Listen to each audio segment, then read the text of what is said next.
Office থেকে বেরিয়ে চলে গেছিলাম মিষ্টির দোকানে। দেখতে পাচ্ছ কত রকমের মিষ্টি, আর রাখির জন্য প্রচুর মিষ্টি নেওয়া হয়েছিল। তো সেই জন্য মিষ্টি টিষ্টি নিয়ে রাখি নিয়ে চলে এসেছিলাম বাড়ি। দেন সকালবেলায় ঘুম থেকে উঠে এক্সারসাইজ করে সব কাজ কমপ্লিট করে নিয়েছি। তো চলো আপাতত স্নান টান করে রেডি হয়ে নিই, পুজো করবো তারপরে আবার। তো পুজো টুজো কমপ্লিট। এখন আমি রাখি আর মিষ্টিগুলো সাজিয়ে নিচ্ছিলাম, কারণ আমি আগের দিনই মিষ্টি নিয়েছি যেগুলো ফ্রিজে রাখা ছিল। তো সেগুলো আপাতত বের করে নিই, দেন প্লেটে সাজিয়ে দেবো।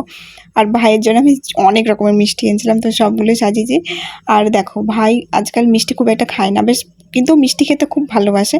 সেই জন্য আমি ওই জন্য অনেক রকমের মিষ্টি নিয়ে এসেছিলাম। তো মায়ের রান্নাবান্না মোটামুটি কমপ্লিট। তো ভাই গিয়েছে স্নান করতে, ভাই স্নান করে আসলে আমি রাখিটা পরিয়ে দেবো।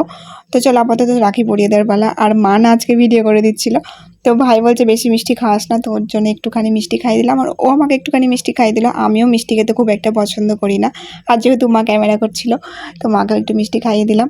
তো চলো আপাতত আমি খাওয়া দাওয়া করে অফিস যাবো। দেখা হচ্ছে নেক্সট ব্লগ।